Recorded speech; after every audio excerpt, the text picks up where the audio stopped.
Welcome to the hallowed halls of Gotham Outsiders Academy.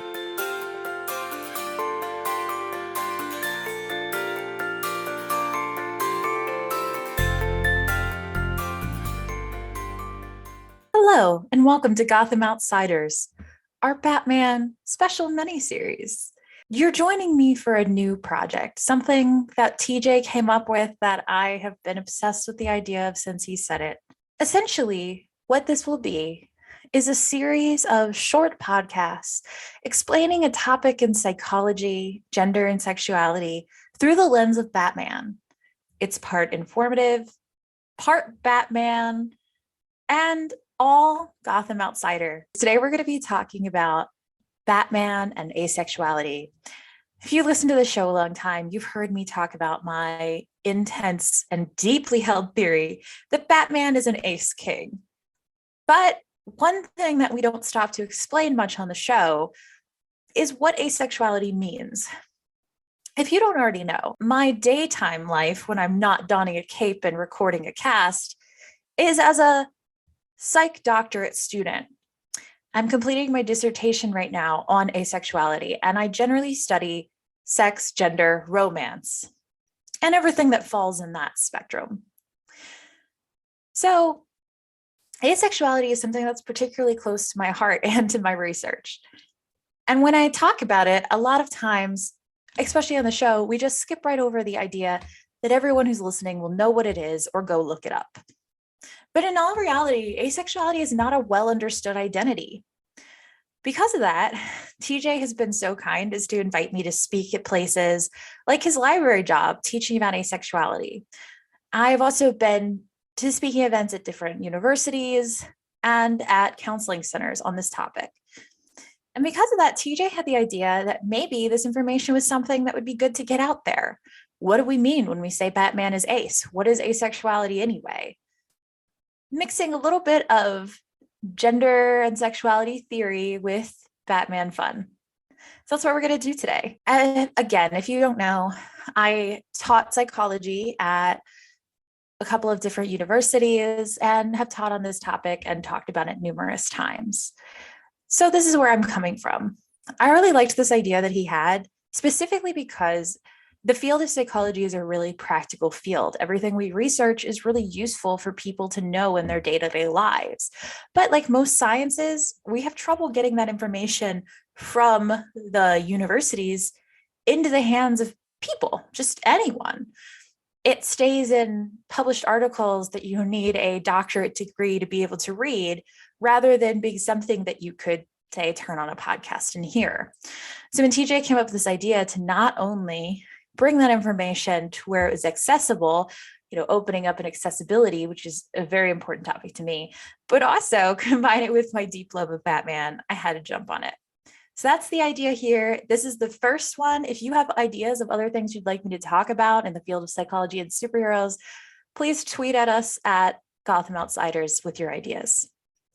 Let's get started.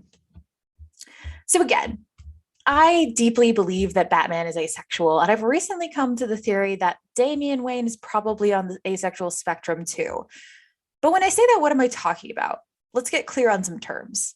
Asexuality is a sexual orientation, like being gay, bi, or straight, and it is the orientation that involves not being sexually attracted to others. This is in contrast to people who do experience sexual attraction, who we would call allosexual. That definition is a technical one, and one that you see a lot in the research, but it's not the whole story. Asexuality is actually more like a spectrum, because what isn't? There are very few binaries in the world, which I hope you'll learn over the course of our Gotham Outsider Academy. Asexuality is a term for a series of different experiences. Some people are asexual in that they feel no attraction to others. Some people are gray asexual, where they feel some level of attraction, but not as much as other people. Some people are demisexual, meaning that they only feel attraction once a close emotional bond is formed with another person.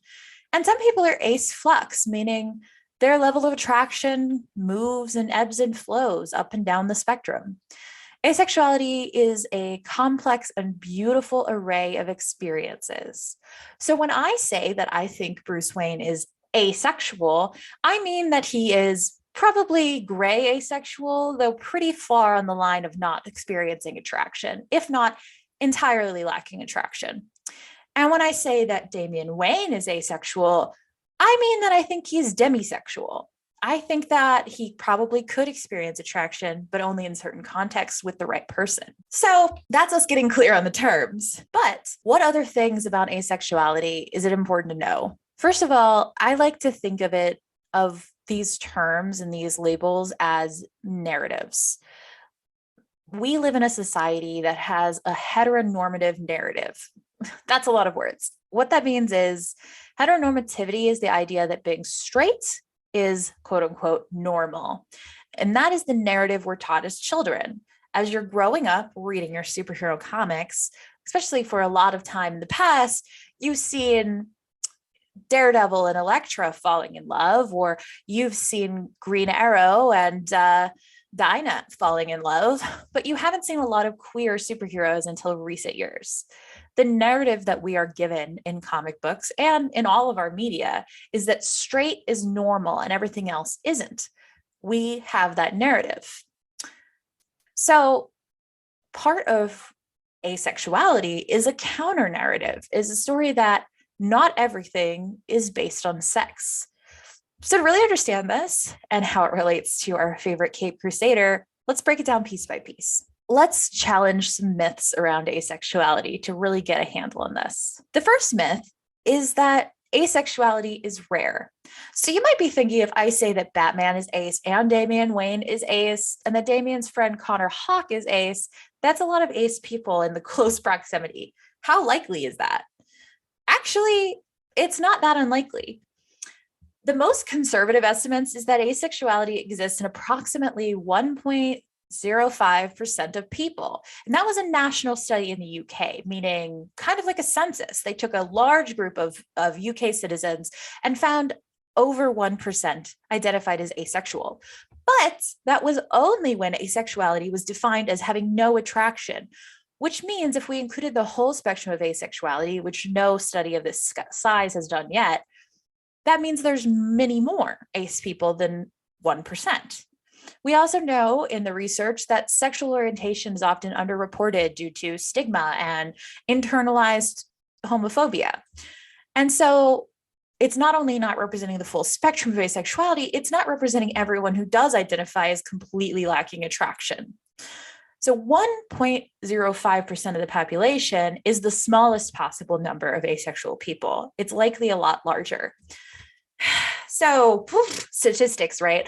You might be going, okay, but 1%, like what is 1%? If I knew it was a 1% chance of rain, I would definitely still go to the beach.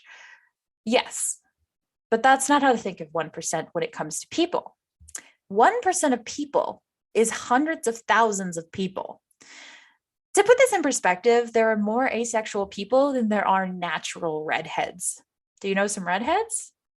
You probably know some ace people too. So asexuality is not rare, which means that ace people can absolutely know each other. That happens all the time. There's no reason that Bruce Wayne and his son's best friend can't all be asexual. That's one myth. 2, sexual activity is essential for well-being. There is a great push in psychology and other fields for sex positivity, for the idea of embracing sexuality and not shaming it, to kind of fight back against the puritanical norms in our culture. We are trying to get back to a place where sex is seen as a good thing. The problem is that that perspective doesn't quite go far enough yet, because true sex positivity has to include people for whom sex is not necessary. Looking at the research, people who identify as ace and are able to own that part of themselves live valid and fulfilling lives. Being able to know who you are increases your mental health. It helps you live with well-being. We've also found that when we look at the idea of self-concept, the way that you understand yourself, asexuality fits into people's self-concept in the same place that sexual attraction would for others. So if you are gay or straight, that is part of your self-concept. For ace people, being ace feels the same. It is also part of how they see themselves. Being able to own and embrace your identity is empowering. It gives an insight into your experience and it leads congruence.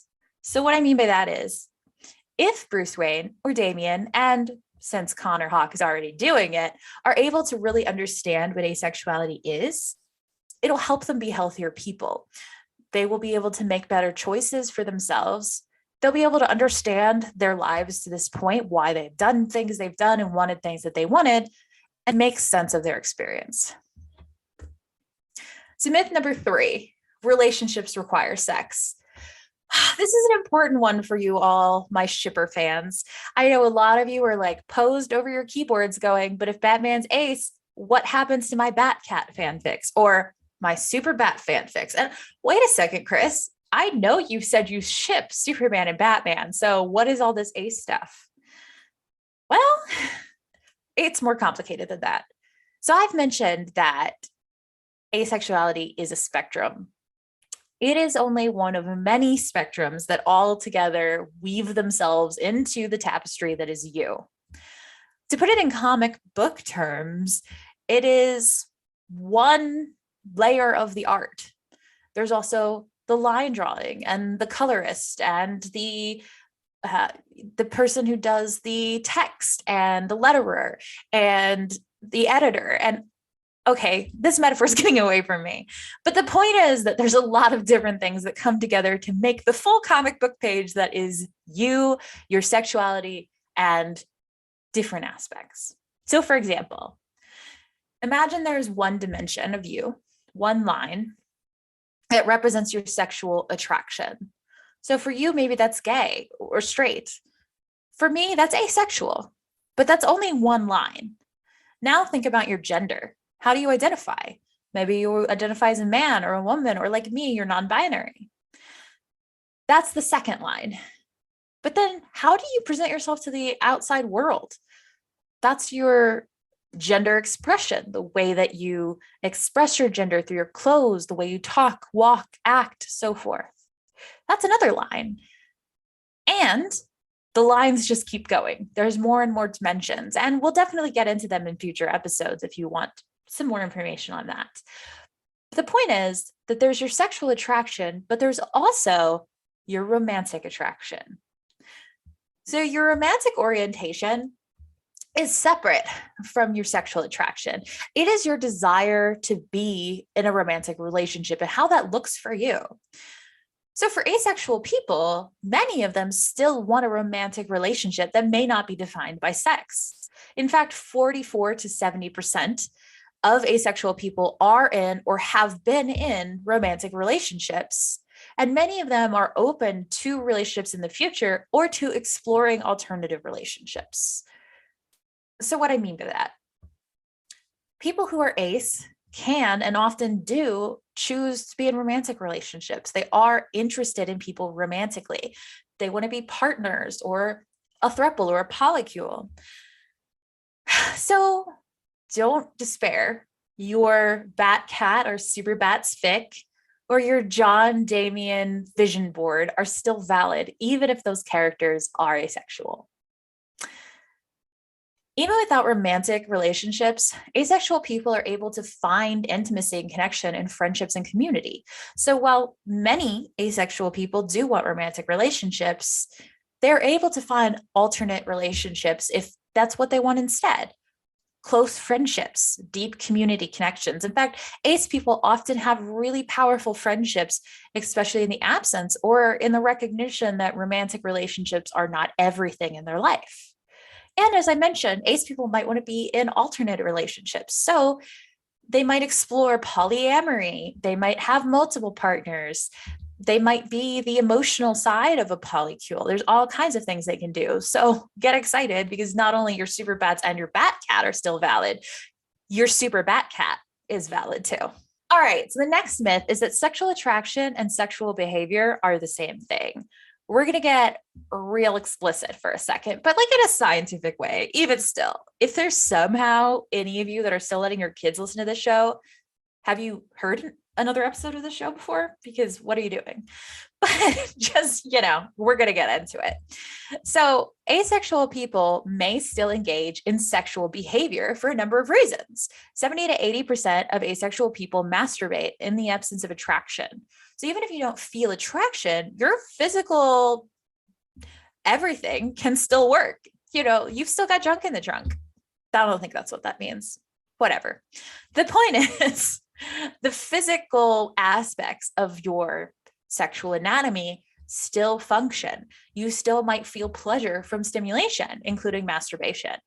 A lot of asexual people masturbate without really having a fantasy connected to it. So it's a physical thing, but there isn't so much that pornographic mental images or things like that. However, some asexual people do enjoy sexual fantasies, but often those sexual fantasies do not involve themselves. So if you are an ace person, it is perfectly valid and common for you to enjoy smut fanfic about bat cat or super bats. That's actually a pretty common way for asexual people to explore their sexual behavior side in the absence of attraction. For ace people, the disconnect seems to be something about seeing themselves in that situation, but they can enjoy the fantasy and they can enjoy the physical. Absolutely. Those things are very true of ace people, though not all. Many, though not all. And some have no interest in sex at all or are actively repulsed to sex. There's a lot of different ways to be asexual. So the fifth myth is that sexual orientation is static or stationary. It doesn't move. It doesn't change. This myth is coming a lot from the efforts that the queer community has made to validate their identities, because lots of people have had the accusation thrown at them that their queer identity is just a phase. So to try to counter that narrative, there's been a lot of effort, a lot of science put behind trying to prove that sexuality is not a phase, that it stays, that you figure out who you are young and through the rest of your life, that's who you are. That is a powerful narrative, but it's only one narrative of queerness. In fact, the research actually supports the idea of fluidity. Many people are sexually fluid, not everyone.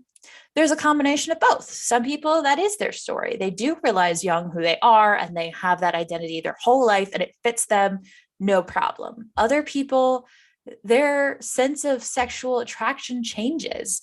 Maybe they're attracted to men at one point in their life. Maybe they're attracted to women and NB people at different points of their life. Maybe they don't experience attraction at all. Fluidity is actually very common, but it's not commonly talked about because there is this concern that fluidity will be seen as a confirmation that it was just a phase. The important distinction here is that you can be fluid and valid at each point in that fluidity. It's like your sexuality is a river and it's changing. You never step in the same sexuality twice. I think I lost control of that metaphor too. But you get what I'm saying? It's still valid. If you are sexually fluid and you've been ace at one point in your life and you're no longer ace, that is extremely valid. And it doesn't mean it was a phase. It means it was fluid. Those are very different things. It's actually really common for ace people to be ace flux, more common than in other orientations. Asexual people may experience fluctuations in their level of attraction over their lives or from week to week or month to month. This is really common, it's normal, and it's valid. So maybe I see Batman as asexual now, but that doesn't mean in college he didn't have a period of time where his fluid sexuality led to more experimentation. Go forth and fic happily. So another myth that asexuality challenges is this idea of gender norms. What is a gender norm and how does asexuality challenge it? Well, gender norms are society's narratives about what men are supposed to be like and what women are supposed to be like. And the existence of asexuality quite rebelliously throws up two middle fingers to that establishment. It's the Jason Todd of challenging gender norms, if you will. The gender norm that it specifically challenges is this idea that men are inherently sexual beings. They're the predators that are after the women. And this idea of women as to be sexualized and birth givers, to be an object of sexual aberration and an object to use for sex to give birth to children. Asexuality challenges these notions. An ace man has to kind of contend with challenging normative ideas of what it means to be a man. If he is not a, sexually dominant person, what does manhood mean to him? And an asexual woman has to kind of contend with this idea that maybe they're not going to give birth, though some asexual people choose to, or maybe they feel uncomfortable, even more so, though many of us feel uncomfortable being sex objects. Maybe that is especially challenging to someone who doesn't desire sex at all. It becomes a really complicated idea. Ace people have to figure out what it means to embody their gender identities in this way that challenges old narratives. Asexual people, there's a lot of them that do challenge these narratives, that are realizing that they're not only ace, they're non-binary or gender queer or gender fluid, that dimension of themselves is queer as well. There's some idea that maybe being ace, having this one part of you challenge norms, opens you up to thinking about your gender and exploring those norms as well. We don't know for sure, but that is one idea about it, that sometimes breaking down one wall leads to more walls being broken down. So when I say that Batman is ace, there's a lot of things that could mean. I think that Batman specifically is pretty low on the attraction meter. Maybe it might be non-existent, but that doesn't mean he doesn't experience romantic attraction. I feel like he definitely wants to be with Superman or Catwoman or both at different points in his life. Sometimes maybe he feels drawn to Joker. Maybe in his more ace fluid moments, he thinks about banging the Joker. We've all been there. Maybe we all haven't. I haven't, but many people have. And Telltale Batman definitely has.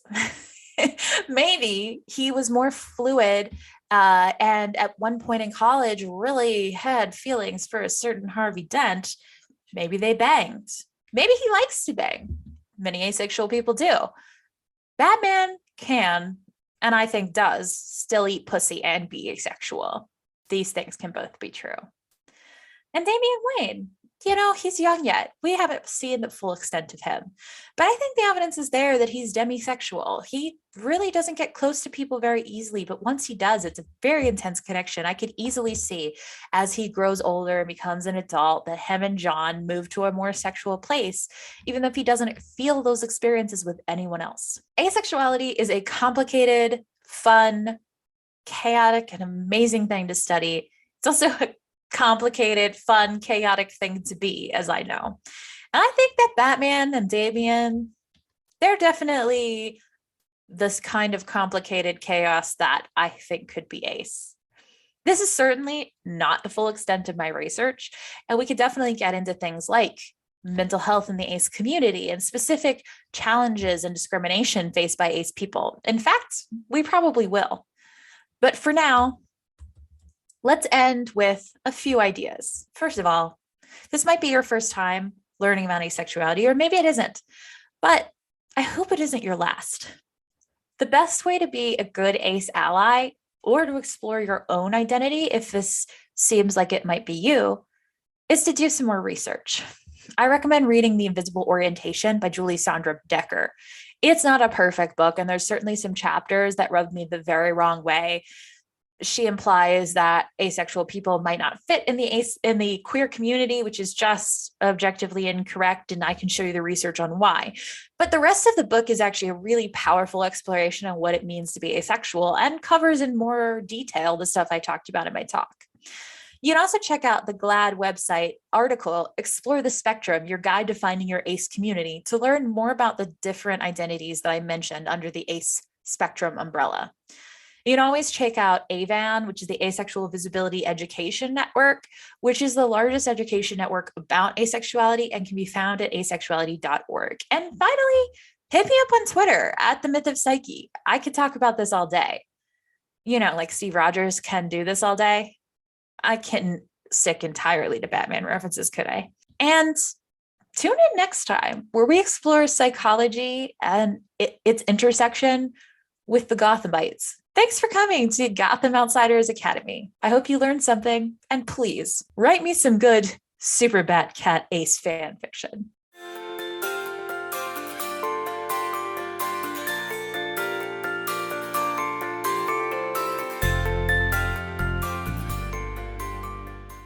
The Court of Owls hopes you've enjoyed this program.